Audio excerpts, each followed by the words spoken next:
మనందరి ఆత్మల కన్నతండ్రి అయిన దేవుడు సజీవంగా మనల్ని కాపాడి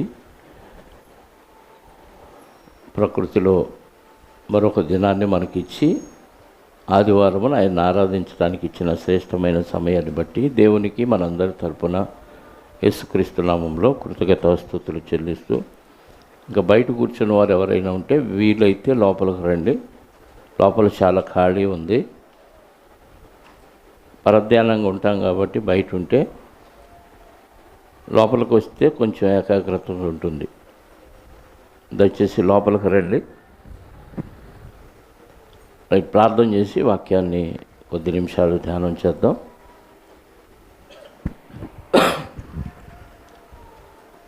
పరమనందు ఆశీనుడవై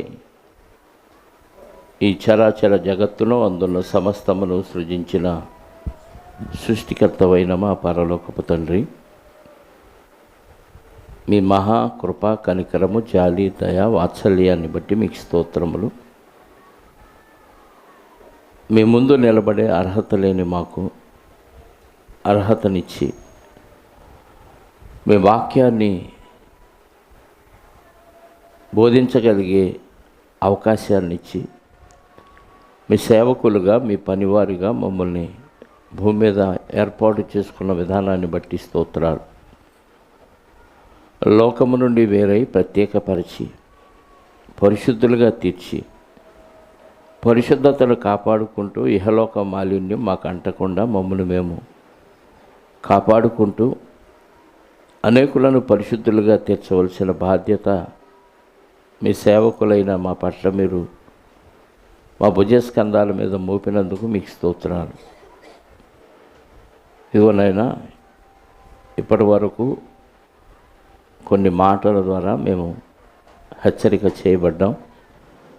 అలాగే మీ కుమారుడు పడిన త్యాగాన్ని గుర్తు చేసుకోవటానికి, శ్రమలను మేము జ్ఞాపకం చేసుకోవటానికి క్రీస్తు యొక్క బల్లలు అనగా ఆయన శరీరానికి సాదృశ్యమైన రొట్టెలోను ఆయన రక్తానికి సాదృశ్యమైన పాత్రలోనూ మేము పాలు పొందే అవకాశాన్ని మాకు కల్పించారు.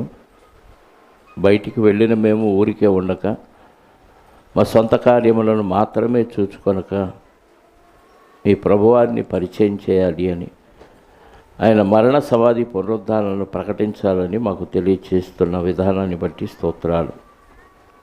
ఇంకా కొన్ని మాటలు మేము నేర్చుకుంటకు సిద్ధపడుతూ ఉండగా నన్ను మరుగుపరచండి.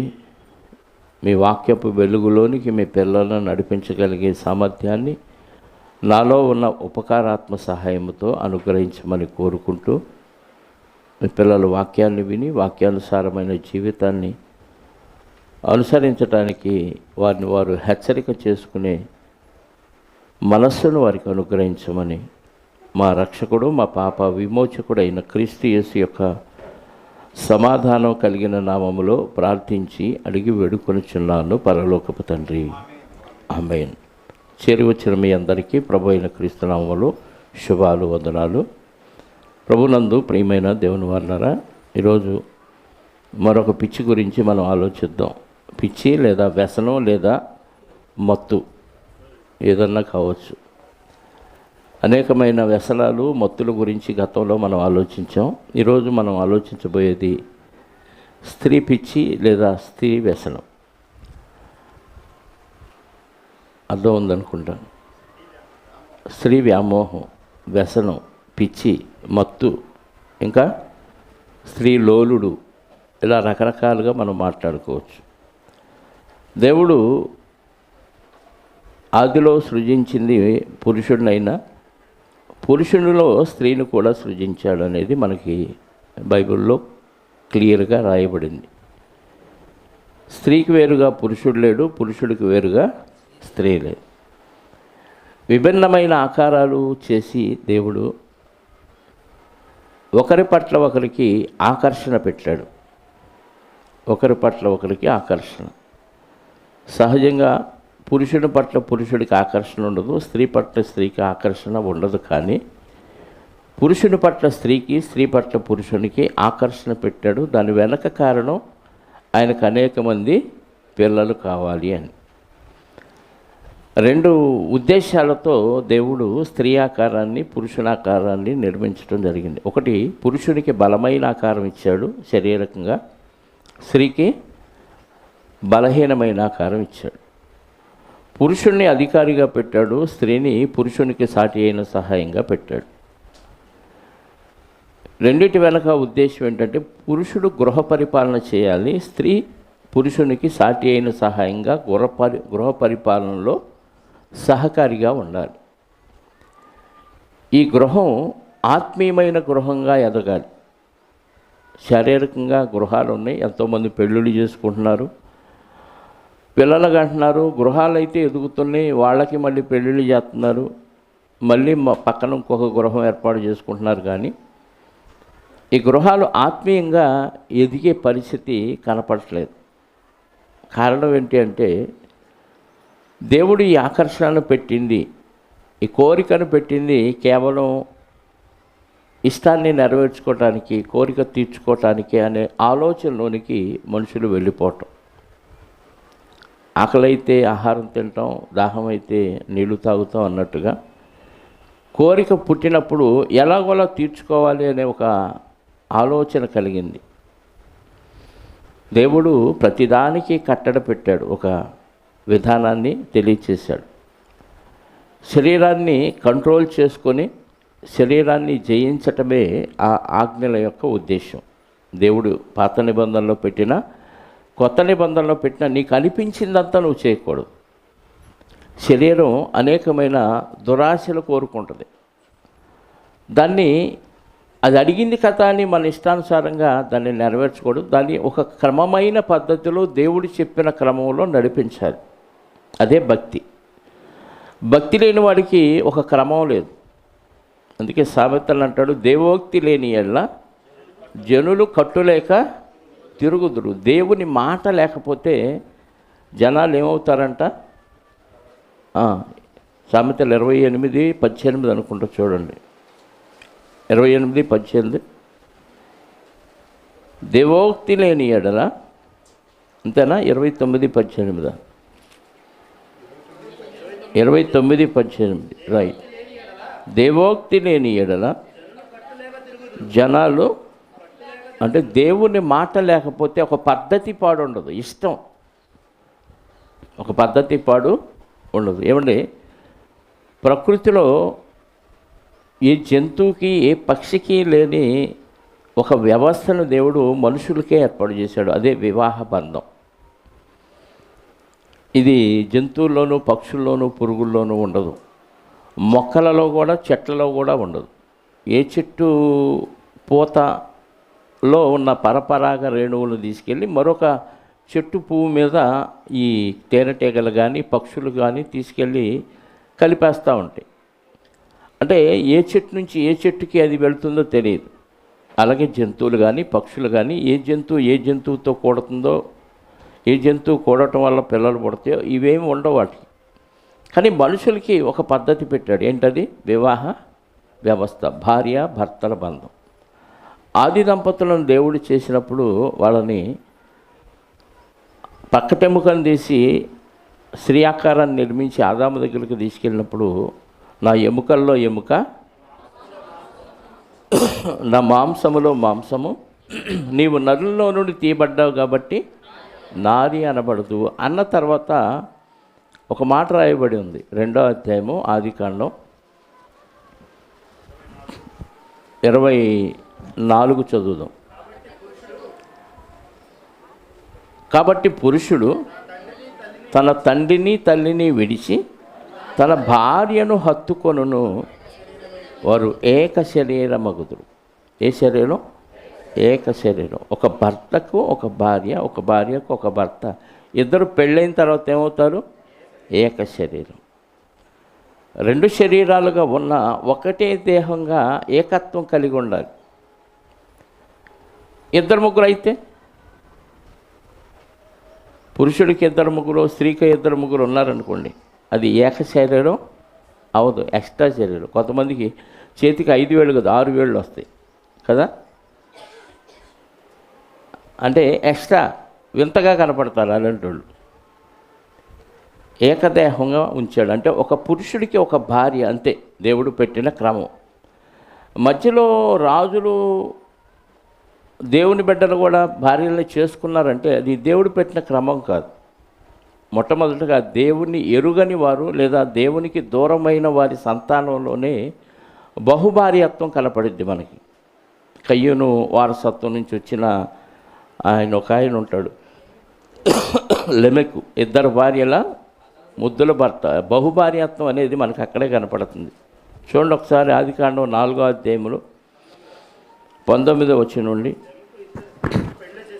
లెమెకు 2 స్త్రీలను పెళ్లి చేసుకొనెను. ఒక దాని పేరు ఆదా, రెండవ దాని పేరు సిల్లా. చాలండి. ఈ వంశావళి ఎక్కడి నుంచి వచ్చిందంటే కయ్యూనులో నుంచి వచ్చింది. కయ్యూనులో నుంచి వచ్చిన వంశావళి. అంటే కయ్యూను భక్తిహీనుడైపోయాడు, పాపి అయిపోయాడు, దేవుని నుంచి దూరంగా వెళ్ళిపోయాడు. దేవునికి దూరమైపోయిన వారిలో నుండి బహుభార్యత్వం అనేది మనకి ఇక్కడ కనపడుతుంది.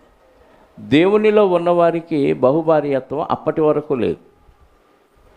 ఆ తర్వాత కాలంలో దేవుడు అబ్రహాము గారిని పిలుచుకున్నాడు.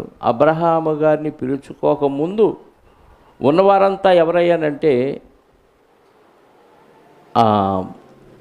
నోవాహు గారి నుంచి వచ్చినవాళ్ళు.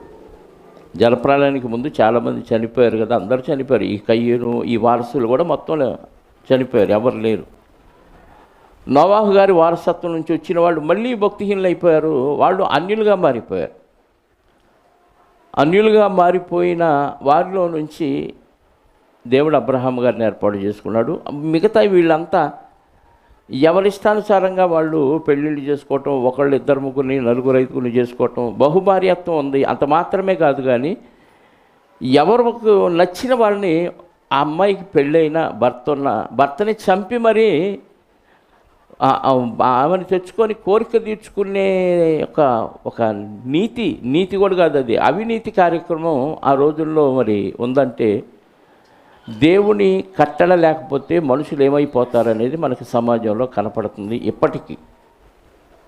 ఒకసారి ఆదికాండం 12వ అధ్యాయము 10వ వచనం నుండి చదవండి. అబ్రహాము గారు ఆయన దేవుడు పిలిచినప్పుడు ఆయన ప్రాంతానికి వెళితే ఆ సమయంలో కరువు వచ్చిందంట. అప్పుడు ఆ దేశంలో కరువు వచ్చింది. బేతేలుకి హాయికి మధ్యలో గుడారం వేశాడు. ఆ ప్రాంతం తర్వాత ఇంకా దక్షిణ దిక్కుగా వెళ్ళాడు. ఆ దక్షిణ దిక్కులో అబ్రహాము గారికి కరువు వచ్చింది. ఆ దేశంలో కరువు భారముగా ఉన్నందున అబ్రహాము ఐగుప్తు దేశంలో నివసించుటకు అక్కడికి వెళ్ళాను. ఐగుప్తుకి వెళ్ళిపోయాడు. అతడు ఐగుప్తులో ప్రవేశించుటకు సమీపించినప్పుడు అతడు తన భార్యకు శారాయితో, ఇదిగో నీవు చక్కని దానవని ఎరుగుదము. ఐగుప్తీయులు నిన్ను చూచి ఈమె అతని భార్య అని చెప్పి నన్ను చంపి నిన్ను బ్రతుకనిచ్చెదరు. నీ వల్ల నాకు మేలు కలుగునట్లు నిన్ను బట్టి నేను బ్రతుకునట్లును నీవు నా సహోదరువని దయచేసి చెప్పుమనెను. తప్ప అని అంటే తప్పేం కాదు వాస్తవంగా, ఎందుకంటే ఈమె ఆ రోజుల్లో సహోదరే అవుతుంది. అంటే అన్న కూతుర్ని చేసుకునే సాంప్రదాయం ఆ రోజుల్లో ఉంది, ఈ రోజుల్లో లేదు. అంత మాత్రాన్ని ఈ రోజుల్లో లేదు కాబట్టి ఆ రోజుల్లో చెల్లెలు చేసుకోవటం తప్పు కదా అని అనకూడదు. ఏనాటి పద్ధతి ఆనాడే ఉంది, అది పట్టించుకోకూడదు.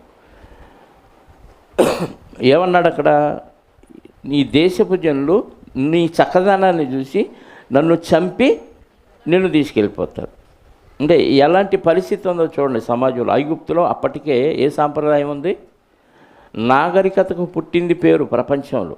ఐగుప్తు అనేది నాగరికత విలసిల్లిన ప్రాంతం. ఒకప్పుడు నాగరికత పెరిగే కొద్దీ మనుషుల్లో అరాచకత్వం పెరుగుతుంది, అక్రమం విస్తరిస్తుంది. నిజంగా నాగరికత లేని వారిలోనే కాస్త పద్ధతి పాడు ఉంటుంది. ఒకప్పుడు పట్టణాల్లో కంటే పల్లెటూరులో వాళ్ళు అమాయకంగా మంచిగా ఉండేవాళ్ళు. ఇప్పుడు పట్టణాల కంటే పల్లెటూరులో వాళ్ళు తెలివితేటలు పెరిగిపోయారు. ఎందుకు, ఇంటర్నెట్ వచ్చిన తర్వాత ప్రపంచం అంతా గుప్పట్లో కనపడుతుంది, అరిచేతిలో వైకుంఠం కనపడుతుంది.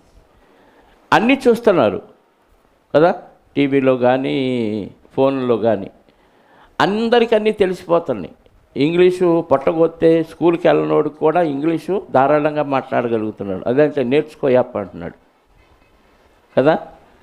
అన్నీ వచ్చేస్తున్నాయి. ఆ ఫోన్ గురించి మాట్లాడే అన్నీ ఇంగ్లీష్ పదాలు. అలా నాలెడ్జ్ పెరిగింది. దీంతోపాటు అక్రమం కూడా పెరిగిపోయింది. దొంగతనం ఎలా చేయొచ్చు, హత్య చేసి ఎలా తప్పించుకోవచ్చు, ఇవన్నీ నేర్చుకుంటున్నారు. అలాగే వ్యభిచారం కూడా ఎలా చేయొచ్చు, ఫోనుల్లో ఎంత జరుగుతుందో చెప్పలేమండి. ఈ సంవత్సరం మొన్న చూశాను లిస్టు. ఒకప్పుడు భర్తలు భార్యలను చంపేవాళ్ళు, ఇప్పుడు భార్యలు భర్తలు చంపుతున్నారు. 2020 నుంచి, కరోనా నుంచి తిరగరాయబడింది చరిత్ర. 2020గా కరోనా వచ్చింది, అక్కడ నుంచి చరిత్ర తిరగరాయబడింది. 785 మంది ఒక 15 రోజుల క్రితం చూసిన లిస్టు. భార్యలు భర్తను చంపేశారు. కారణం ఏం లేదండి, వీళ్ళకి ఏదో వ్యసనం ఉంటుంది. అది భర్త ఖండిస్తే కోపం వచ్చేసి చంపటం నేర్చుకున్నారు. ఎందుకంటే సీరియల్లో విలన్లు ఎవరు, పురుషుల స్త్రీల? టీవీ సీరియల్స్లో అవి చూశారు, బాగా నేర్చుకున్నారు.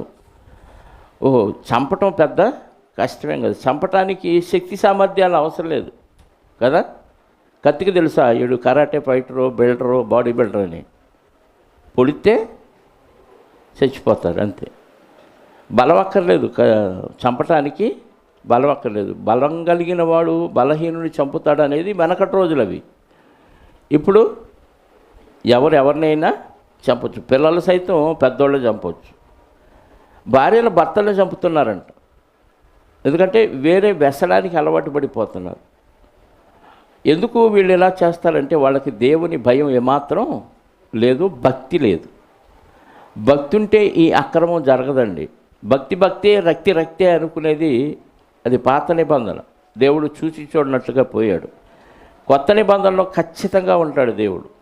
ఉంటే ఇలాగైనా ఉండు, లేదా అలాగైనా ఉండు, వెచ్చగానైనా ఉండు, నులివెచ్చగా మాత్రం ఉండకూడదన్నాడు. భక్తులకి చెప్తున్నాడు ఇది. భక్తిహీనులకి ఇంకా చెప్పే పని ఏమీ లేదు. ఆ ప్రాంతానికి ఐగుప్తుకి వెళ్ళినప్పుడు పరిస్థితి ఎలా ఉందంట, ఎవరో కొత్తగా వచ్చిన వాడి భార్యను తీసుకోవటానికి భర్తని చంపేసి భార్యను వశపరుచుకునే అవకాశాలు ఆ ప్రాంతంలో కనపడుతున్నాయి. అందుకని అబ్రహాం గారికి ఆ ప్రాంతం గురించి మరి ఎలా తెలుసో ఏమో కానీ, అంటే ముందుగా విచారించి ఉంటాడేమో. అబ్రహాం గారు ఏం చెప్పాడు, నువ్వు నా చెల్లెలని ఒక చిన్న అబద్ధం చెప్పు అన్నాడు. వెళ్ళిపోయారు. వెళ్ళిపోయిన తర్వాత 14 అబ్రహాం ఐగుప్తులో చేరినప్పుడు ఐగుప్తులు ఆ స్త్రీ మిక్కిలి సౌందర్యవతి అయి ఉండుట చూచిరి. ఫరో యొక్క అధిపతులు ఆమెను చూచి ఫరో ఎదుట ఆమెను పొగడిని కనుక ఆ స్త్రీ ఫరో ఇంటికి తేబడింది. ఇంకేముంది, పలానా ఎవరో వచ్చారు మన ప్రాంతానికి కొత్తగా, ఆ వందసలో మీరు చేసుకున్న రాణుల్లో ఒక్కళ్ళు కూడా ఆమె అందం ముందు దిగదొడిపే అన్నారనుకోండి, అంత అందగత్య అయితే ఆమె బయట ఉండాల్సిన ఆమె కాదు, నా కోటలోకి రావాల్సిందే అని వెంటనే తెప్పించబడింది. చూసారా, పొగిడారంట ఆమె అందం గురించి. ఆ ఊర్లో వాళ్ళు రాజుగారి దగ్గరికి వెళ్ళి పొగడగానే రాజుగారికి ఏమైపించింది, ఇంత అందగత్య నా దగ్గర ఖచ్చితంగా ఉండాలి, నాకు భారీగా ఉండాలని తెప్పించుకున్నాడు వెంటనే. రాజు తలుచుకుంటే దెబ్బలకి కొదువు లేదు కాబట్టి ఇంకా అబ్రహాం గారు ఏం చేస్తాడు, పైగా ఏం చెప్పమన్నాడు, ఆయన ఏమవుతాడు నీకంటే మా అన్నయ్య అని చెప్పింది. ఆయన చెప్పిందే చెప్పింది. ఓ మీ అన్నయ్య కదా అని తెప్పించుకున్నాడు. ఒకవేళ భర్త అని చెప్తే ఏం చేసేవాడు రాజుగారు, అబ్రహాం గారికి నూకలు చెల్లాయి. ఇస్సాక్ గారు లేరు, ఈ చరిత్ర లేదు. అన్నని చెప్పబట్టి ఓహో ఈ అన్నకి మనం కావాల్సిన ఇచ్చేద్దాం, అమ్మాయిని తెప్పించుకుందామని తెప్పించుకొని అబ్రహాము గారికి కావలసినవన్నీ ఇచ్చేసాడంట. ఏమేమి ఇచ్చాడు, అతడు ఆమెను బట్టి అబ్రహామునకు మేలు చేశాను. ఎవరు, ఫరో అబ్రహాముకు మేలు చేశాను. అందువలన అతనికి గొర్రెలు, గొడ్లు, మగగాడిదలు, దాసులు, పని కత్తెలు, ఆడుగాడిదలు, ఒంటెలు, ఇది ఒక చెల్లెలు తెచ్చుకున్నందుకు ఎంత ఆస్తి కట్నంగా ఇచ్చేశాడు అబ్రహాం గారికి. అందులో పని కత్తెలు కూడా ఉన్నారు, గుర్తుపెట్టుకోండి, ఈ పాయింట్ నోట్ చేసుకోండి. ఎవరిని ఇచ్చాడు, పని కత్తెలను కూడా ఇచ్చాడు. అందువలన అతనికి గొర్రెలు, గొడ్లు, మగగాడిదలు, దాసులు, పనికత్తులు, ఆడుగాడిదలు, ఒంటెలు ఇవ్వబడెను. ఆయన యెహోవా అయితే యెహోవా అబ్రహాము భార్య అయిన శారాయిని బట్టి ఫరోను అతని ఇంటి వారిని మహావేదన చేత బాధించను. అప్పుడు ఫరో అబ్రాహామును పిలిపించి, నీవు నాకు చేసినది ఏమిటి? ఈమె నీ భార్య అని నాకు ఎందుకు తెలపలేదు? ఈమె నా సహోదరి అని ఎలా చెప్పితివి? నేను ఆమెను నా భార్యగా చేసుకుందునేమో, అయితేనేమి, ఇదిగో నీ భార్య, ఈమెను తీసుకొని పొమ్మని చెప్పాను. అక్కడ దేవుడు ఎంటర్ అయ్యి ఏం చేశాడు? ఈ ఇంట్లో సమస్యలు పెట్టాడు. ఫరో ఇంట్లో వాళ్ళకి మామూలుగానే అన్యులకి ఏముంటుంది? గొడ్డొచ్చిన వేళ, బిడ్డ వచ్చిన వేళ, బిడ్డ అంటే ఆడబిడ్డ, భార్య ఇంటికి వస్తే, పెళ్లి చేసుకొని ఇంటికి వస్తే, ఆమె వచ్చిన కాడ నుంచి ఏదో పరిస్థితులు తారుమారైపోయి ఏదన్నా కలిసి రాలేదనుకో, ఆ మహాతల్లి అడుగుపెట్టింది మా కొంప నిందంతటి పోయింది. సూచనలు అంటారు వీటిని. ఏమంటారు? సూచనలు. ఏమొచ్చిన దగ్గర నుంచి నేను గమనిస్తున్నాను, ఏది కలిసి రావట్లేదండి. ఎక్కడికి పోయినా బంగారం పెట్టినా మట్టి అయిపోతుంది. ఒకప్పుడు మేము ఎక్కడికి వెళ్ళినా, ఎక్కడ చేయబెట్టినా బంగారం అయ్యేది. ఇప్పుడు ఏమొచ్చిన కాడ నుంచి మట్టి అయిపోతుంది. వచ్చిన వేళ విశేషం బాగాలేదని నిందటి మోపుతారు. రాజుగారికి ఆ సూచనలు చూసే అవకాశాలు, ఆ ఆలోచనలు ఉన్నాయేమో. ఎందుకంటే అన్యులు కదా, దేవుడిని ఎరగని వారు కదా. ఈమె వచ్చిన కాడ నుంచి గమనిస్తున్నాను, ఏంటి మా ఇంట్లో కలిసి రావట్లేదు, మహావేదనలు వస్తున్నాయి ఏంటని ఆలోచించుకొని, అసలు ఎవరైద్ది ఏమైద్దని గట్టిగా నిలదీస్తే అబ్రాహాం గారిని నా భార్య అయ్యి అన్నాడు. మరి ఎందుకు చెప్పే అబద్ధం అంటే, భయపడి చెప్పాను అంటాడు. ఏమంటున్నాడు అక్కడ? నా భార్యగా చేసుకోదులేమో, అయితేనేమి, ఇదిగో నీ భార్య, ఈమెను తీసుకొని పొమ్మని చెప్పాను. మరియు ఫరో అతని విషయమై తన జనులకు ఆజ్ఞాపించినందున వారు అతని భార్యను, అతనికి కలిగిన సమస్తమును, ఆమెనెవరూ టచ్ చేయొద్దురా, ఆమె వస్తే మాత్రం మీకు నష్టమే, నా ఇంట్లోనే జరిగింది, మీ ఇష్టం అన్నాడు.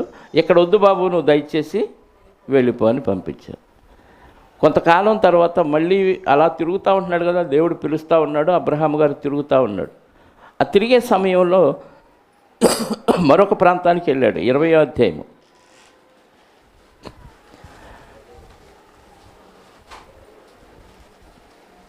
1 నుంచి చదువుదాం.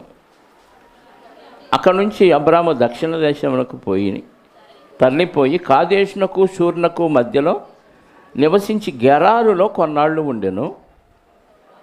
అప్పుడు అబ్రహాము భార్య శారాయిను గూర్చి, ఈమె నా చెల్లెలని చెప్పాను గనుక గెరారు రాజైన అబీమెలెకు శారాను పిలిపించి తన ఇంట చేర్చుకొనెను. అక్కడ కూడా సేమ్, అక్కడ ఐగుప్తు రాజు, ఇక్కడ గెరారు రాజు. ఈయన పేరు అబీమెలెకు.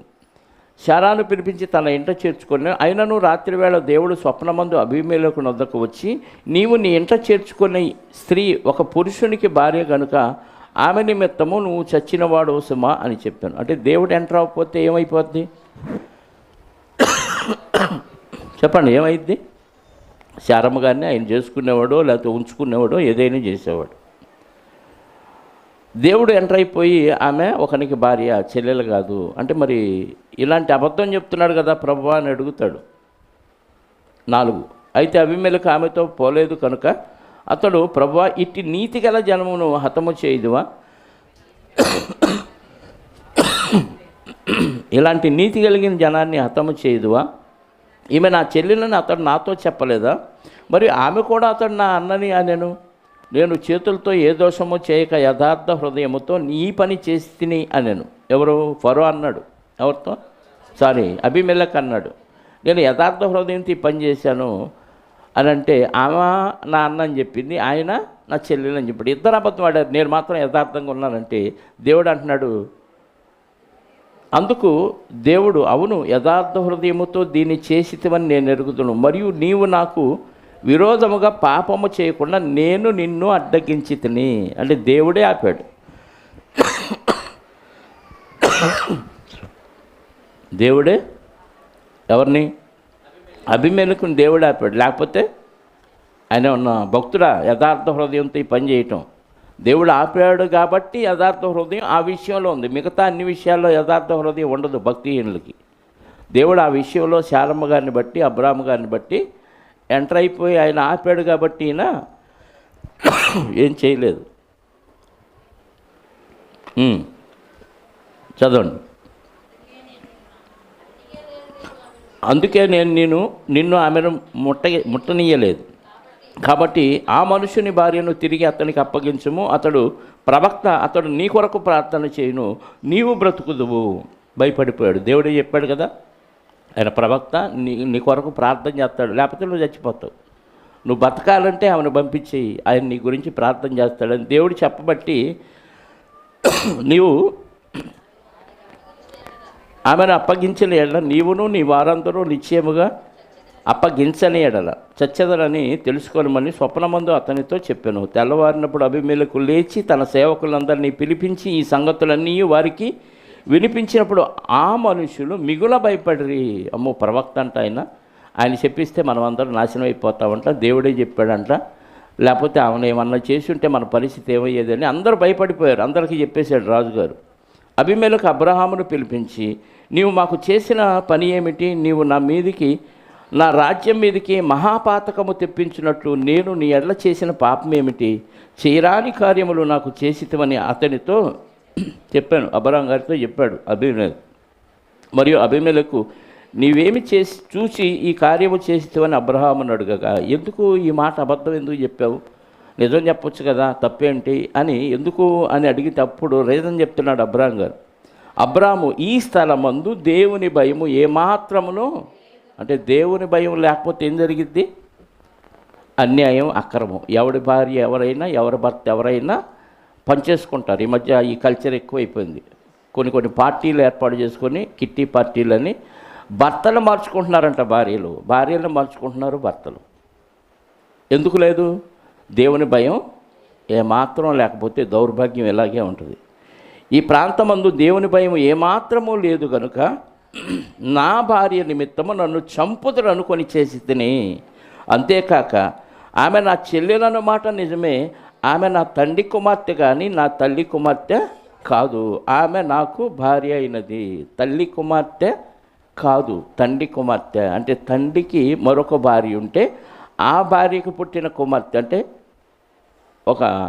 ఈ అబ్రాహాము గారి తండ్రి ఇద్దరిని చేసుకుంటే ఒక ఆమెకు పుట్టిన ఆయన అబ్రాహాము గారు అయితే మరొక ఆమెకు పుట్టిన ఆయన ఆమె శారమ్మ, ఆమె కూతురు. ఆమెను చేసుకున్నాను నేను.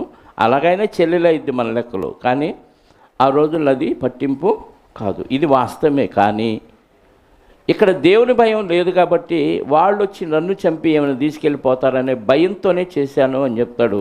అది నిజమే చెప్పాడు. అంటే దేవుని భయం ఏమాత్రం లేకపోతే పరిస్థితి ఏమైంది చెప్పండి? ఏమైంది? ఎవరి భార్యని ఎవరైనా తీసుకెళ్లే పరిస్థితులు ఈరోజు సమాజంలో అప్పటి నుంచి ఇప్పటి వరకు కనపడుతున్నాయి. దేవుని భయం లేని వాళ్ళు ఇది చేస్తారు. దేవుని భయం ఉన్నవారు ఏమాత్రం ఇలాంటి పనులకు ఒడిగట్టరు. ఎందుకంటే దేవుడు చూస్తున్నాడు, దేవుడు శిక్షిస్తాడు. దేవుడు ఏర్పాటు చేసింది, ఆయన కట్టడలు విధులు పాటించడమే మన యొక్క ధర్మం అన్న విషయం మనకు అర్థమైంది. ఆ తర్వాత ఆ కాలంలో కూడా బహుభార్యత్వం, అంటే రాజుగారికి కూడా ఎంతమందినైనా నచ్చితే తీసుకెళ్ళి చేసుకునే సాంప్రదాయం ఉంది. ఒక ఐగుప్తులో ఉంది, ఒక పక్క గెరారు దేశంలో కూడా ఇలాంటి సాంప్రదాయాలు మనకి అక్కడక్కడ కనపడుతున్నాయి. ఆ తర్వాత మరి అబ్రాహాం గారు కూడా చేసుకున్నారు కదంటే, ఇందాక ఐగుప్తుకి వెళ్ళినప్పుడు దాసీలను కూడా ఇచ్చాడు, దాసీలను కూడా ఇచ్చాడు. ఆ దాసీలో ఒక ఆమె అబ్రాహాం గారికి భార్య అయింది, హాగరు ఆమె పేరు.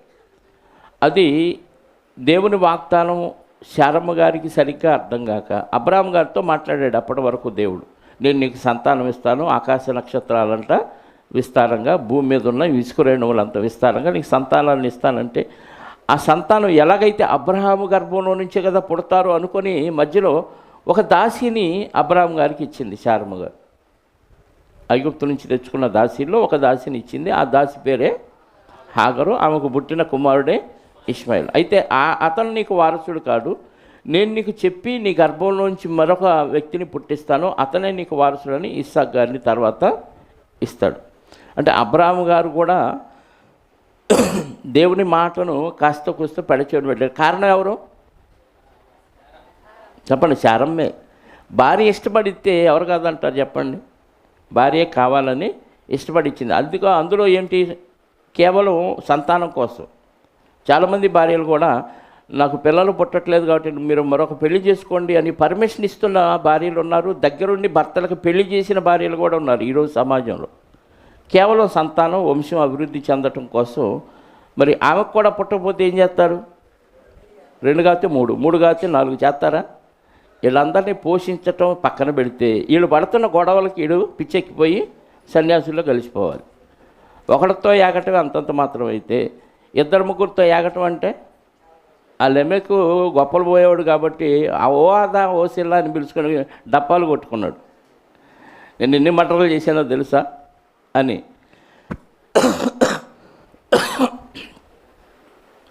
అంటే బహుభార్యత్వం అనేది అన్యుల్లో ఉంటుంది, దేవుని పిల్లల్లో కూడా అది ఎంటర్ అయింది. కారణం ఏంటంటే వీడు కూడా ఆ అన్యుల్ని చూసి మాకు కూడా అలా ఉంటే బాగుండు అని కాపీ కొట్టే ఆ పద్ధతి అప్పటి నుంచి ఇప్పటి వరకు ఉంది. ఈరోజు సంఘంలో కూడా అన్యుల ఆచారాలు సంప్రదాయాలు ఈరోజు సంఘాల్లో విలసిల్లుతూ ఉన్నాయి. కారణం ఏంటంటే దానికి అలవాటు పడిపోయారు, బాగా అలవాటు పడ్డారు. కాబట్టి అదే విషయాన్ని ఇక్కడ కూడా తీసుకొచ్చి భక్తిలో కలిపేసి మిక్స్ చేశారు. ఇప్పుడు ఏది నిజమైన భక్తి, ఏది అన్యబోధ అనేది విడదీయటం చాలా కష్టం అయిపోయింది. అలాంటి పరిస్థితుల్లో ఇప్పటికీ చాలామంది సేవకులైన వారు కూడా 2 పెళ్ళిళ్ళు చేసుకొని అట్ని అలాగే ఉంచేసుకొని పరిచర్య చేస్తున్న వారు ఉన్నారు. వాళ్ళని అడిగేవాళ్ళు ఎవరో లేరు. అదేమంటే అబ్రహాం గారిని చూపిస్తారు, తర్వాత యాకోబు గారిని చూపిస్తారు, ఇస్సాకు గారిని చూపించలేరు. ఎందుకు? ఇస్సాకు గారు ఒక్క భార్యనే చేసుకున్నాడు. అవి తల్లిదండ్రులు చూసిన సంబంధమే ఆయన చేసుకున్నాడు తప్ప ఆయన బహుభార్యత్వం ఆయనలో లేదు. ఇక పాత నిబంధనలో అబ్రహాం గారి దగ్గర నుంచి ఇలా లెక్కేసుకుంటూ పోతే దావీదు గారు కనపడతాడు, సొలొమోను గారి గురించి అయితే లెక్కబెట్టే పరిస్థితి. వీళ్ళందరినీ ఆసరాగా చూసుకొని సేవకులు కూడా ఈ రోజుల్లో ఏం చేస్తున్నారంటే బహుభార్యత్వాన్ని వాళ్ళు కూడా కలిగి ఉంటున్నారు. కారణాలు బైబిల్లో చూపించి, పాత నిబంధనలో చూపించి వాళ్ళు విశ్వాసాలను మభ్యపెడుతున్నారు. ఎందుకంటే వాక్యం సరిగ్గా వాళ్ళకి అర్థమయ్యేటట్టు వాళ్ళు కూడా ఆలోచించేటట్టు చెప్పరు, మర్మంగా బోధిస్తారు. మీరు ఇది చేయాల్సిందే అని చేయవలసిన వాటి మీద రుద్దేసి ప్రజల మీద వీళ్ళు మాత్రం ప్రశాంతంగా జీవనాన్ని గడుపుతారు. అంటే ఈ బహుభార్యత్వం అనేది మరి దావీదు గారు కూడా చేశాడు కదా అని అంటే వాస్తవంగా దేవుడు ధర్మశాస్త్రంలో అయితే ఇది చెప్పలేదు. ఒకసారి ద్వితీయోపదేశకాండం 17వ అధ్యాయము 17వ వచనం చదవండి. ద్వితీయోపదేశకాండం 17వ అధ్యాయము 17వ వచనం. తమ హృదయము తొలగిపోకుండానట్లు అతడు అనేక స్త్రీలను, అంటే అనేక స్త్రీలను వివాహం చేసుకుంటే రాజు అయినా ఏమైపోతాడంట? హృదయం తొలగిపోయింది. ఎక్కడి నుంచి తొలగిపోయింది? దేవుని నుండి తొలగిపోయింది. దేవుని నుండి తొలగిపోయింది. ఇది ధర్మశాస్త్రంలో దేవుడు ఖచ్చితంగా చెప్పిన ఒక ఆజ్ఞాతిక్రమం పాత నిబంధనలో చేసిన దేవుడు చూసి చూడనట్టుగా పోయాడు. కాబట్టి దీన్ని అలుసుగా తీసుకొని యాజకులు సైతం 2 భార్యల్ని 3 భార్యల్ని చేసుకున్న వారు కూడా బైబిల్లో ఉన్నారు. అయితే దీనికంటే ముందు అబ్రహాం గారి కాలంలో లోతు గారు విడిపోతాడు. విడిపోయినప్పుడు ఆ సొదొమ గొమొర్రా ప్రాంతాల ప్రజలు ఎంత భయంకరులో, ఎలాంటి వ్యభిచార మనస్సు కలిగి ఉన్నవారో ఒకసారి మనం చూస్తే 19వ అధ్యాయము ఆదికాండము 19వ అధ్యాయము 4వ వచనం నుండి చదువుదాం ప్రియులారా. వారు పండుకొనక ముందు ఆ పట్టణస్థులు అనగా సొదొమ మనుషులు, బాలురును వృద్ధులను ప్రజలందరూ నలుదిక్కుల నుండి కూడి వచ్చి ఆ ఇల్లు చుట్టవేసి లోతును పిలిచి, ఈ రాత్రి నీ యొద్దకు వచ్చిన మనుషులు ఎక్కడ? మేము వారిని కూడునట్లు మా యొద్దకు వారిని వెలుపలికి తీసుకొని రమ్మని అతనితో దేవదూతలు వచ్చారు. సొదొమ గొమొర్రాలు నాశనం చేయటానికి. అలా చేశారో లేదో చూడటానికి వచ్చారు. అయితే మనుషుల ఆకారం ధరించుకొని వచ్చారు. దేవదూతలు వచ్చింది పురుషాకారం.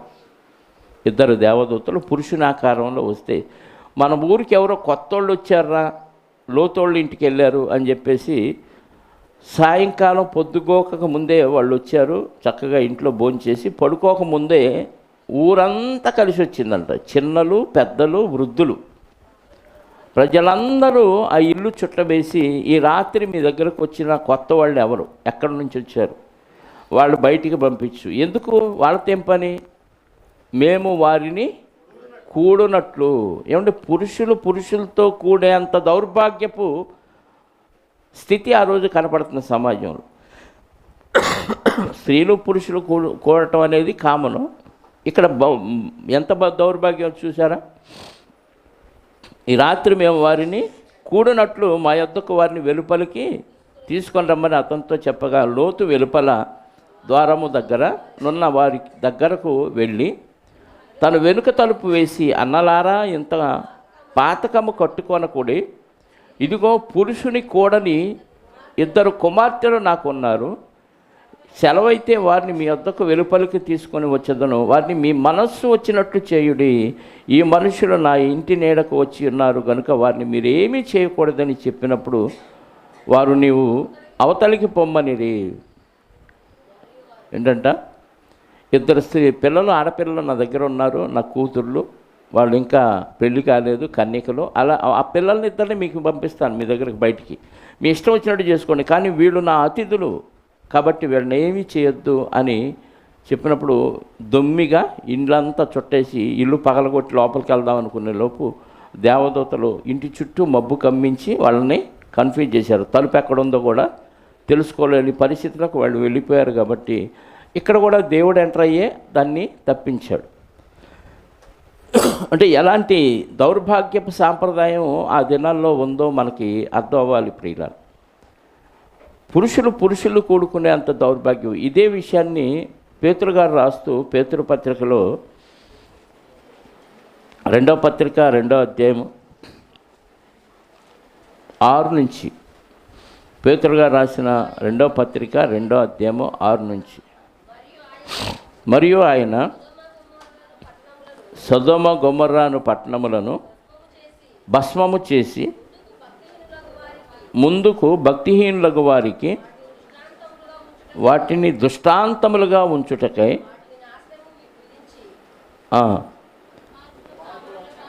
7వ వచనం నుంచి జాగ్రత్తగా వినండి. దుర్మార్గుల కామ వికారయుక్తమైన నడవడి చేత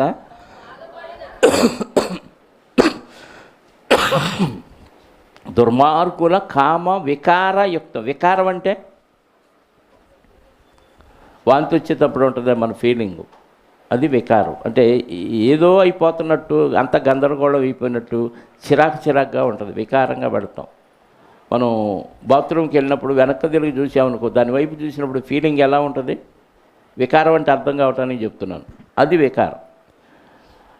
కామ వికారం అంటే, కామం పురుషులు స్త్రీలు కలిసి తీర్చుకునేది కామం అయితే, అక్రమంగా తీర్చుకునేది వికారం పుట్టించే అంత కామం. కామ వికారయుక్తమైన నడవడి చేత ఎంత భయంకరమైన దుస్థితిలోకి ఈరోజు సమాజం ఆ రోజు నుంచి వెళ్ళిందంటే, నడవడి చేత లోతు గారు ఏం చేయలేక ఏం చేశారంట, బహుబాధపడిన నీతిమంతుడగు లోతును తప్పించను. ఆ నీతిమంతుడు వారి మధ్య కాపురం ఉండి తాను చూచిన వాటిని బట్టి వినిన వాటిని బట్టి వారి అక్రమమైన విషయములో క్రియల విషయములో దినదినము నీతిగల తన మనస్సును నొప్పించుకొనుచు వచ్చెను. అక్రమ విషయంలో బాధపడుతూ ఉన్నాడు లోతు గారు. అంటే ఎంత కామ వికారయుక్తమైన నడవడి చూడండి. ఎందుకు ఇలా జరుగుతుందంటే దేవుని భయం భక్తి లేకపోవటం, దేవుడే వారికి తెలియకపోవటం.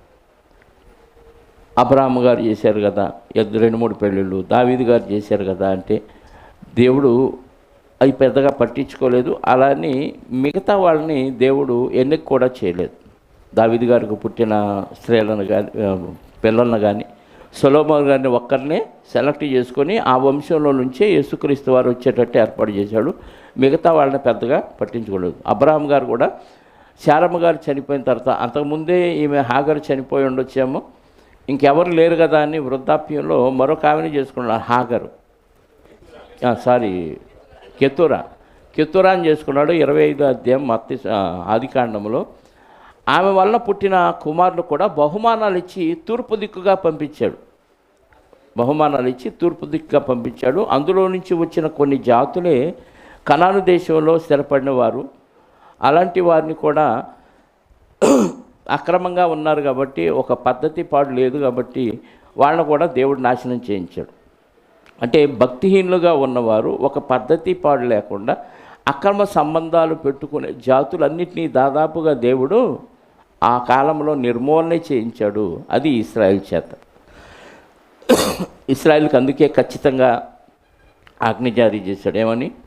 మీరు ఇతర జాతుల వారి జోలికి పోవద్దు, వాళ్ళ పిల్లల్ని మీరు చేసుకోవద్దు, మీ పిల్లల్ని వాళ్ళు చేసుకోవద్దు.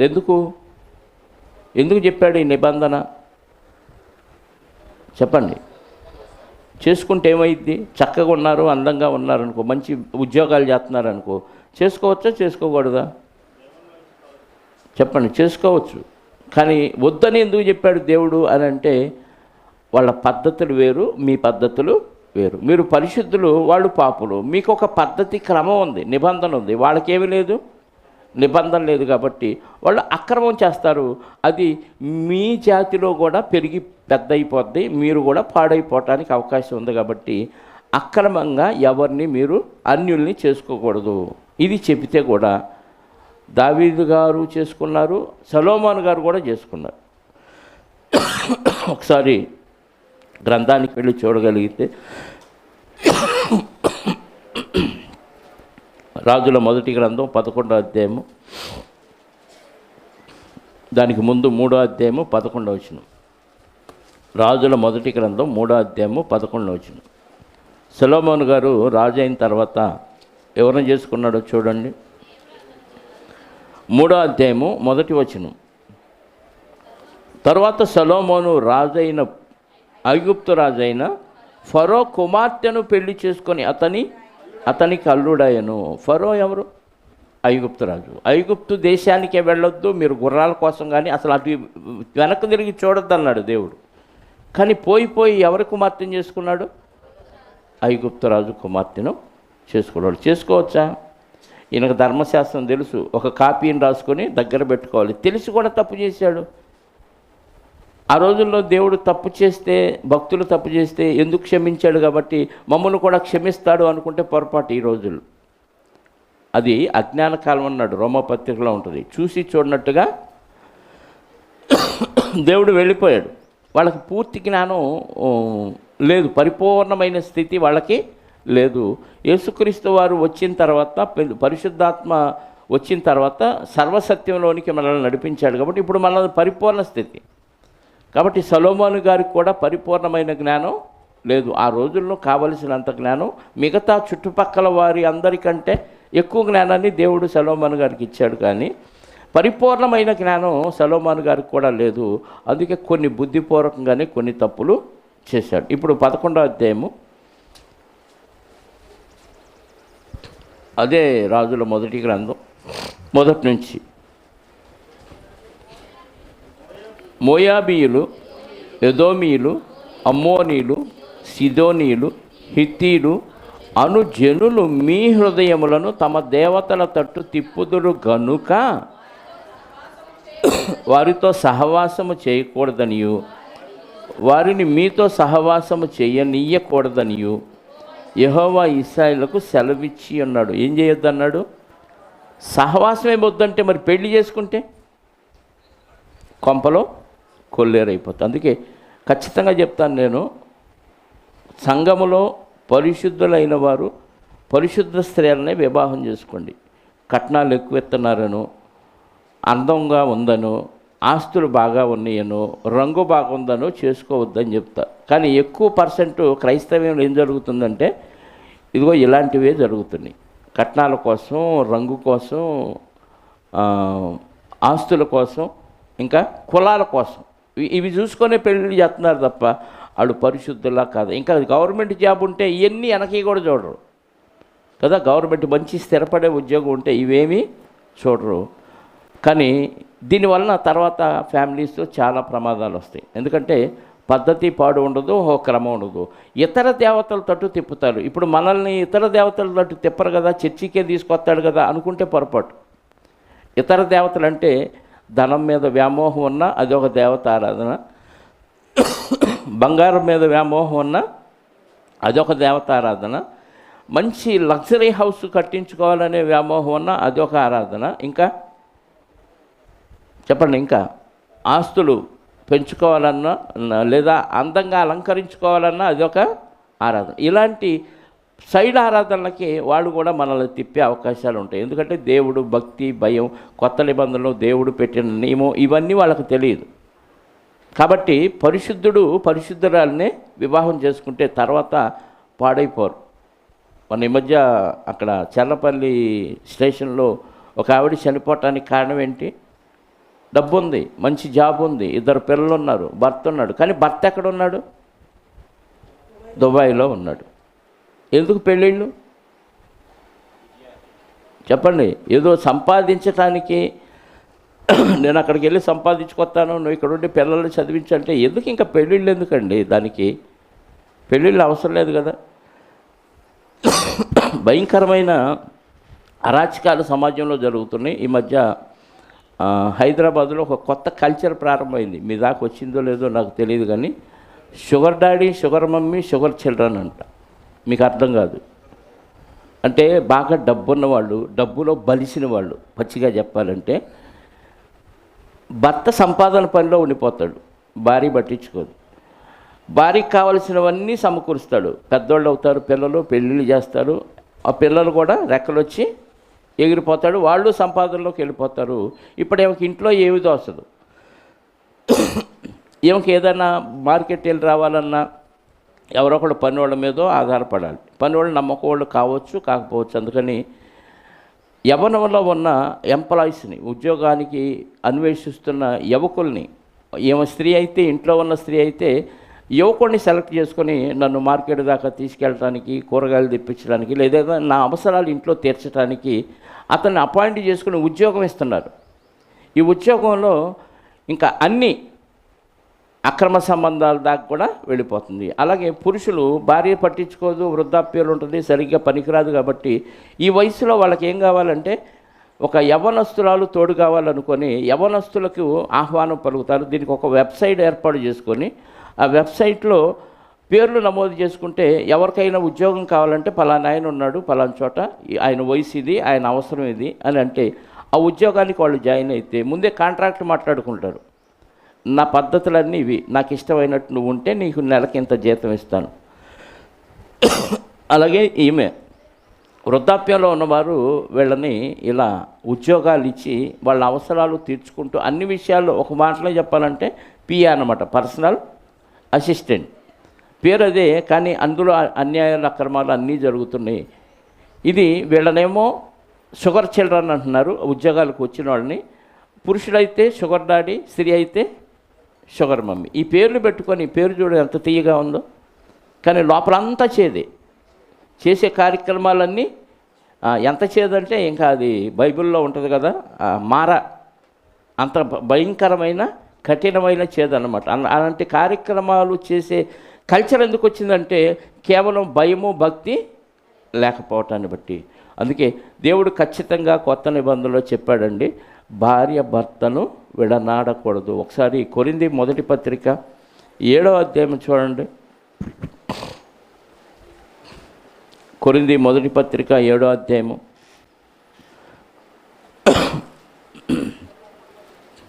1వ వచనం నుండి. నేను వ్రాసిన వాటి విషయము, మీరు వ్రాసిన వాటి విషయము స్త్రీని ముట్టకుండుట పురుషునికి మేలు అయినను. ఇక్కడ ఏం చెప్పాడండి? మీరు పెళ్లి చేసుకొని అభివృద్ధి చెంది విస్తరించి భూమిని నిండించండి అన్నాడు ఆదాము గారి దగ్గర. ఇక్కడికి వచ్చేసరికి ఏమంటున్నాడు? పెళ్లి చేసుకోకపోవటం మేలు అంటున్నాడు. పెళ్లి చేసుకుంటే మేలా? సామెతల గ్రంథంలో ఏముంటుందో తెలుసా? భార్య దొరికిన వానికి మేలు దొరికెను. ఇప్పుడు మేలు తేలైంది కాబట్టి ఏమంటున్నాడు? కొత్త నిబంధనలకు వచ్చేసరికి స్త్రీని పెళ్లి చేసుకోకపోవటం చాలా బెటర్. మీరు మేలు, నీకు మేలు అంటున్నాడు. ఎందుకు? పెళ్లి చేసుకున్న కాడి నుంచి భార్యను ఎలా సంతోషపెట్టాలా, పుట్టిన పిల్లల్ని ఎలాగా ప్రయోజకులు చేయాలా, ఇదే ధ్యాసలో దేవుణ్ణి మర్చిపోతాం కదా. అందుకే వీలైనంత వరకు నిగ్రహశక్తితో ఉండగలిగితే పెళ్లి చేసుకోవద్దు, మేలు. ఒకవేళ చేసుకుంటే ఒక పురుషునికి ఒక భార్య. చదవండి. అయినను జారత్వాలంటే అక్రమ సంబంధాలు పెట్టుకుంటున్నారు కాబట్టి ఇప్పుడు షుగర్ మమ్మీ, షుగర్ డాడీ వెళ్ళేది ఎవరు? యవనస్తులైన పిల్లలు, పెళ్ళి కాని యువతి యువకులే ఈ ఉద్యోగాలకు జాయిన్ అవుతున్నారు. కాబట్టి జారత్వాలు జరుగుతున్నాయి. కాబట్టి ప్రతివానికి సొంత భార్యలు కాదు, భార్య ఉండాలి. ప్రతి స్త్రీకి సొంత భర్త ఉండాలి. భర్తకి భార్య, భార్యకు భర్తలు భార్యలు లేరు. ఉంటే అది అక్రమం. భర్త ఉంటే క్రమం, భార్య ఉంటే క్రమం. భర్తలు ఉంటే అక్రమం, భార్యలు ఉంటే అక్రమం. ఇది కొత్త నిబంధన. కాబట్టి భర్తకే కానీ భార్యకు తన దేహం మీద అధికారము లేదు, భార్యకే కానీ భర్తకు తన దేహం మీద అధికారం లేదు. అంటే ఎవరి ధర్మం వాళ్ళు నిర్వహించాలి. ప్లస్ పెళ్ళైన తర్వాత నీ మీద నీకు అధికారం లేనప్పుడు నీ శరీరాన్ని ఇంకొకళ్ళకి ఇవ్వటానికి నీకు అధికారం ఎక్కడది? నీ భర్తకి ఇచ్చేసావు కదా భార్యలారా. అలాగే భర్త నీ శరీరం మీద అధికారం నీకు లేదు, నీ శరీరం మీద అధికారం ఎవరికి ఇచ్చావు? భార్యకి ఇచ్చావు. భార్య శారమ్మ గారిలాగా చేసుకోండి అని అంటే చేసుకోవచ్చాము. అలా కూడా లేదు, ఏం అక్రమం చేస్తుంది అప్పుడు.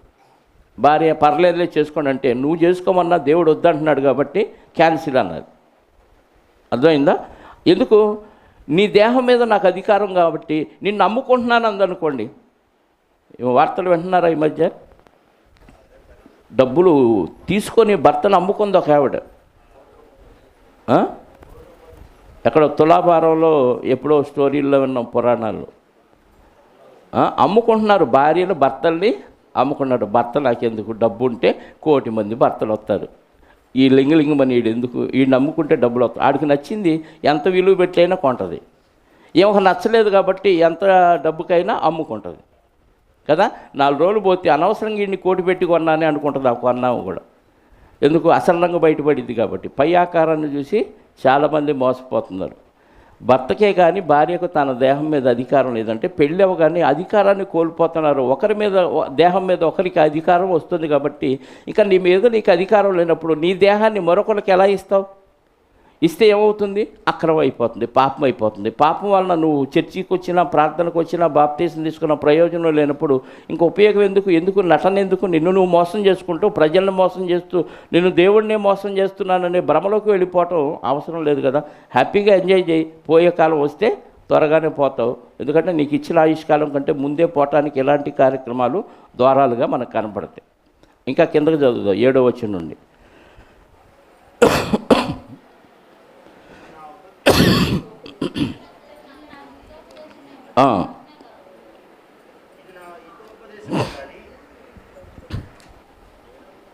నాలుగు నుంచి చదువుదామండి. 5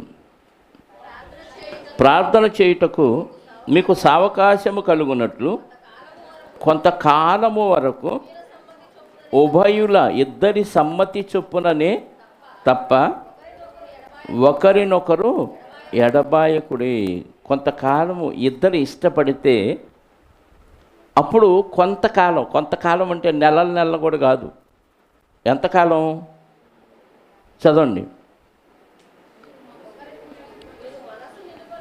మీరు మనస్సు నిలుపలేకపోయిన ఎడల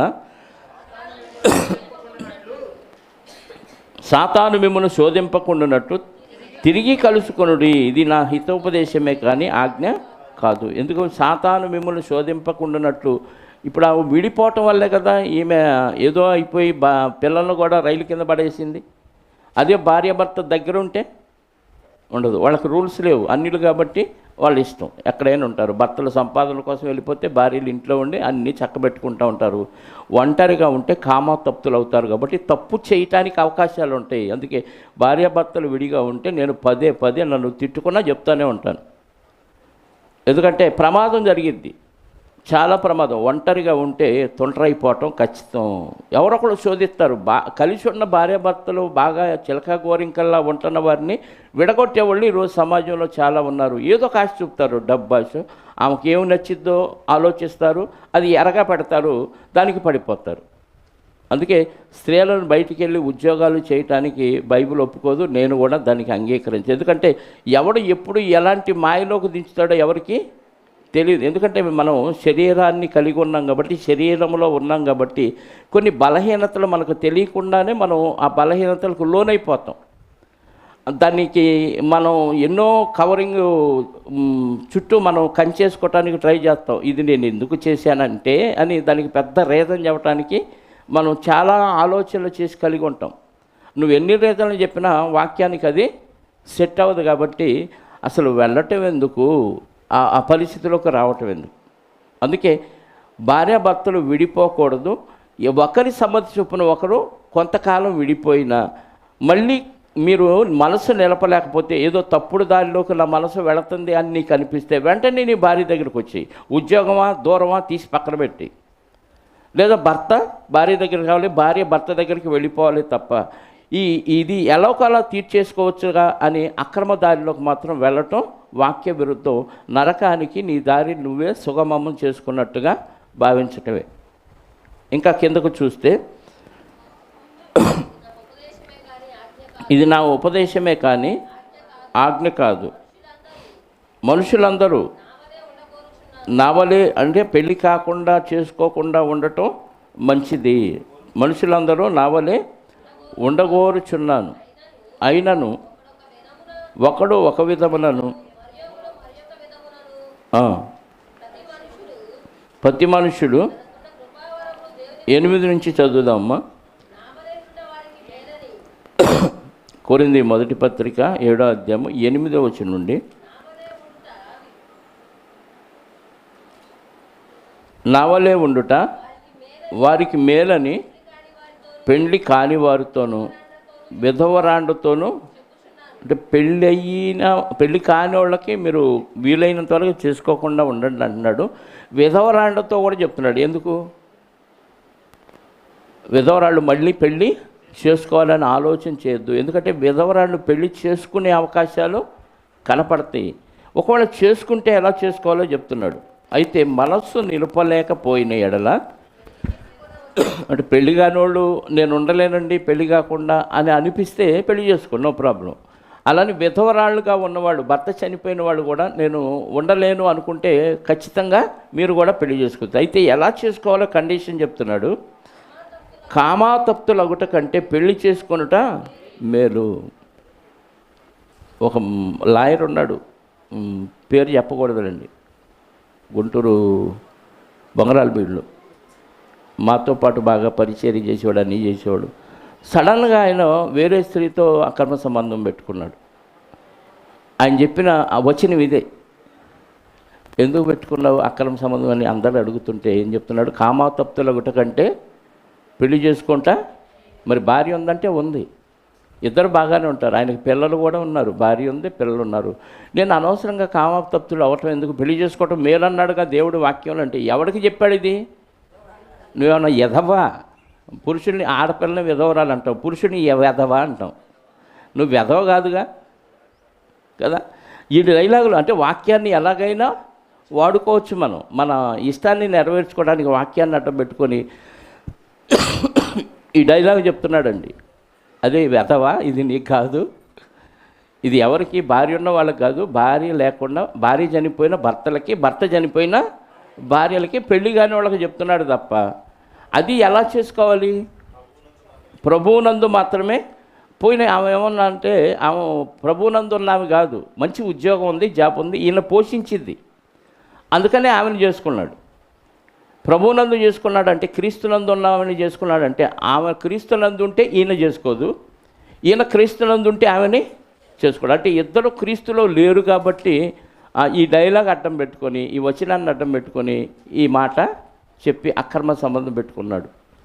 భయంకరమైన దురస్థలో ఈరోజు ఉన్నాడండి. ఆ మధ్య ఫోన్ చేసి అడిగాడు, అన్న కొంచెం బాగా ఇబ్బందుల్లో ఉన్నాను, హెల్ప్ చేయని. లేదయ్యా నేను చేయనని చెప్పేశాను, ఖచ్చితంగా చెప్పేశాను. ఎందుకంటే అలాంటి వాళ్ళకి చేసి మన డబ్బుని వృధా చేసుకోవటం అనవసరం.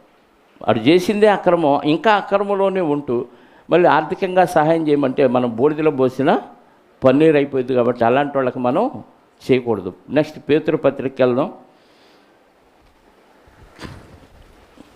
పేతురు గారు రాసిన పత్రిక 3వ అధ్యాయము 7వ వచనం నుండి చదువుదాం.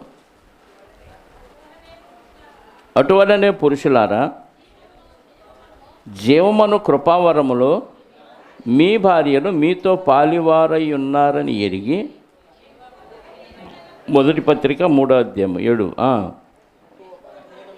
ఎక్కువ బలహీనమైన ఘటమని ఎంచి భార్యను సన్మానించి మీ ప్రార్థనలకు అభ్యంతరము కలుగకుండునట్లు జ్ఞానము చొప్పున వారితో కాపురము చేయుడి. భార్యతో భర్త జీవమనే కృపావరంలో పాలివారు అంటే మనం అంతా నిత్య జీవానికి వెళ్ళటానికి భార్య భర్తకు సహకారి, పార్ట్నర్.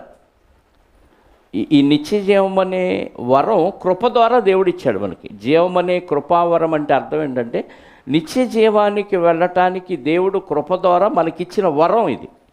ఈ వరంలో భార్య భర్త పార్ట్నర్స్.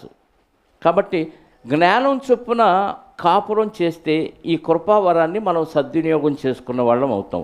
అజ్ఞానంగా కాపురం చేస్తే చెప్పండి, కృపావరాన్ని, జీవమనే కృపావరాన్ని పాడు చేసుకున్న వాళ్ళం అవుతాం. కాబట్టి భార్యను సన్మానించి మీ ప్రార్థనలకు ఆటంకం రాకుండా ఎలా చేయమన్నాడు? జ్ఞానము చొప్పున వారితో కాపురం చేయండి. ఇలా కృపావరంలో పార్ట్నర్సు. భర్త భార్యకు, భార్య భర్తకు సహకారి. భర్త భార్యను ప్రేమించాలి, భార్య భర్తకు లోబడి ఇద్దరు జీవం అనే కృపావరంలో దేవుని పనులు చేస్తూ నిత్య జీవానికి వెళ్ళటానికి వాడి పిల్లలను కూడా పెంచాలి తప్ప ఈమె ఇంకోళ్ళతోనో ఆయన ఇంకోళ్ళతోనో అక్రమ సంబంధాలు పెట్టుకుంటే ఎంత దౌర్భాగ్య స్థితిలోనికి వెళ్ళిపోతారు అనేది మనకి చరిత్ర చెప్తున్న సాక్ష్యం. ఇప్పుడు మన కళ్ళ ముందు ఎంతమంది మేధావులైనవారు, ఇది కలెక్టర్లు కావచ్చు, డాక్టర్లు కావచ్చు, ఇంజనీర్లు కావచ్చు, జడ్జీలు కావచ్చు, పెద్ద ఉన్నత పదవుల్లో ఉన్నవాళ్ళు, రాజకీయ నాయకులు కావచ్చు, ఎవరైనా సరే దేవుని భయము భక్తి లేకపోతే అక్రమ సంబంధాలకి అలవాటైపోతారు, కుటుంబాలు కూలిపోతాయి. కేవలం బయట వాళ్ళకి కాస్త కూస్తో దడిచి ఏదో కుటుంబం బాగుంది అని అనిపించుకోవటానికి గుట్టు చప్పుడు కాకుండా మరమనుషుల్లాగా ఏదో కలిసి ఉంటారు తప్ప భార్యాభర్తలు మనస్ఫూర్తిగా హృదయపూర్వకంగా వారు కలిసి ఉండే పరిస్థితి లేదు. ఆయన వస్తాడు, ఆయన పని చూసుకుంటాడు, వెళ్ళిపోతాడు. ఏం ఇంట్లో ఉంటుంది, ఏం పని చూసుకుంటుంది, ఏం వెళ్ళిపోతుంది.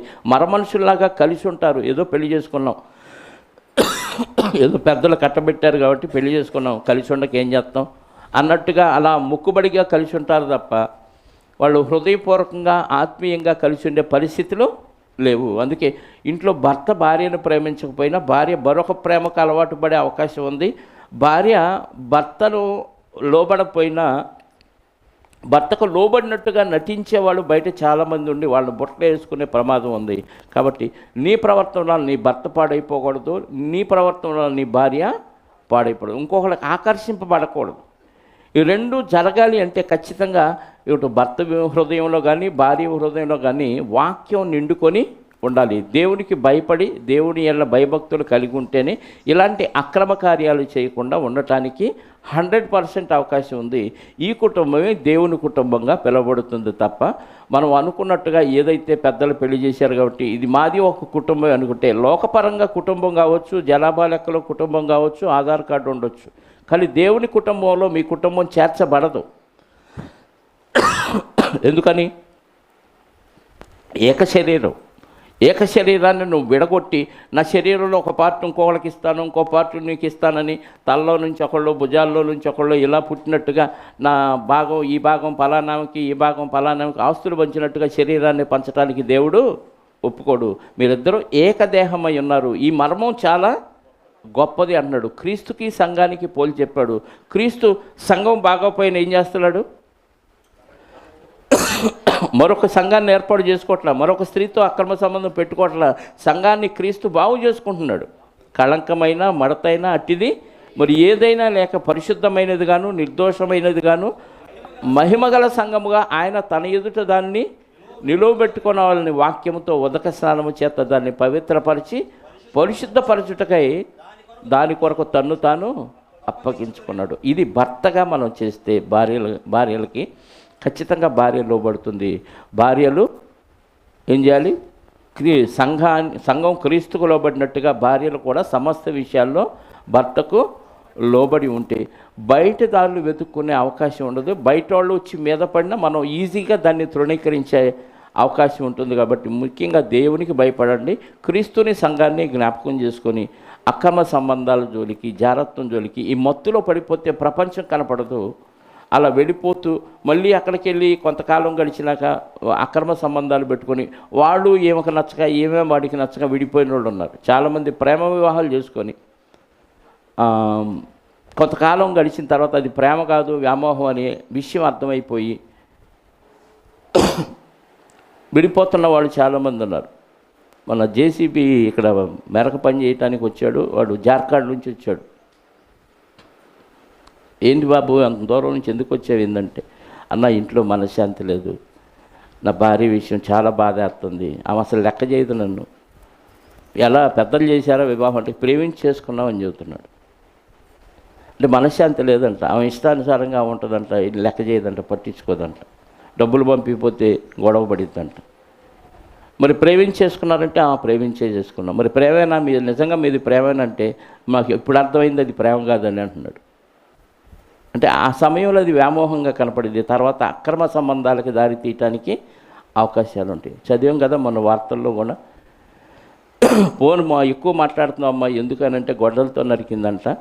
సౌండ్ తగ్గి అన్నందుకు ఇంకొక ఆమె కత్తితో 8 పోట్లంట, 8 పోట్లంట కసా పొడి చేసిందంట. కూరగాయలు కోయటం అలవాటు బాగా, ఈయన కూడా కూరగాయ అనుకుందాము, మరి కసా కోసాము. ఆ కూరగాయలు కోసే నాకు నువ్వు ఒక లెక్క అనుకుందాము.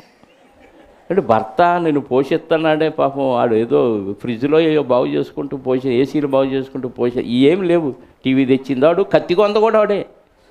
కానీ ఆ కత్తితోనే, ఎందుకంటే ధ్యాస మరొక వైపు వెళ్ళిపోతే ప్రమాదం. ఈ మత్తులో భక్తులైన వారు ఇరుక్కోవద్దు. ఎందుకంటే కొరింథీ సంఘంలో జారత్వం ఉందంటున్నాడు. 5వ అధ్యాయం 1వ పత్రికలో చదవద్దులండి, టైం అయిపోతుంది. మీలో జారత్వం ఉందని క్లోయ ఇంటి వారి వల్ల నాకు తెలియవచ్చినట్టే జారత్వం సంఘంలో కూడా ఉంటుంది, దాన్ని తీసి పక్కన పడేయమన్నాడు. అలానే వాడిని దూరం చేయొద్దు. వాడు మరింత పాడైపోకుండా కొంతకాలం వాడి శరీర కోరికలు ఇష్టాలు నశించే వరకు కొంతకాలం వచ్చుకొని మళ్ళీ సంఘంలో చేర్చుకోమంటున్నాడు. కాబట్టి జారత్వం బయట ఉంటుంది, ఈ సంఘంలో ఉండకూడదు.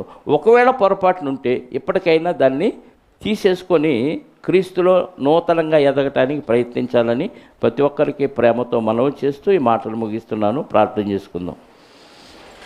పరిశుద్ధుడైన మా పరలోకపు తండ్రి, మహోన్నతుల మీ ఘనమైన శ్రేష్టమైన నామాన్ని బట్టి స్తోత్రాలు. మీ వాక్యము మా పాదములకు దీపం, మా జీవితాన్ని నడిపించే ఒక బలమైన సాధనంగా మీ వాక్యాన్ని మాకు ఇచ్చారనైనా. మీ దేవోక్తి లేకపోతే మనుషులు కట్టులేక తిరుగుతారు అని మీ వాక్యాన్ని బట్టి మాకు అర్థమైందినైనా. ఈరోజు మీ వాక్యము లేనివారు, మీ ఎళ్ళ భయభక్తులు లేనివారు ఎంతోమంది ప్రపంచంలో కోటీశ్వరులైనప్పటికీ, ధనవంతులైనప్పటికీ, ఉద్యోగాలు ఉన్నప్పటికీ, పదవులు ఉన్నప్పటికీ తండ్రి వారు అక్రమంగా ప్రవర్తిస్తూనే ఉన్నారు. దానికి కారణం వారికి మీరు తెలియదు కనుక. అదే మీ పిల్లలుగా మీ ఎళ్ళ భయభక్తులు కలిగి మీ ఉనికిని మేము తెలుసుకొని మీరు మాకు విధించిన కట్టడలు విధులు అనుసరిస్తూ ఎలా బ్రతకాలో ఏది చేయకూడదో మాకు ఖచ్చితంగా వ్రాయించారు కనుక మీ ఆజ్ఞలను అనుసరించి పాటించగలిగే సామర్థ్యాన్ని, మనోనిబ్బరాన్ని మీ ఆత్మ సహాయంతో మాకు అనుగ్రహించండి. ఇదిగోనైనా వచ్చిన బిడ్డలందరినీ బట్టి స్తోత్రాలు. తిరిగి వారి గృహాలకు వారిని సురక్షితంగా చేర్చండి.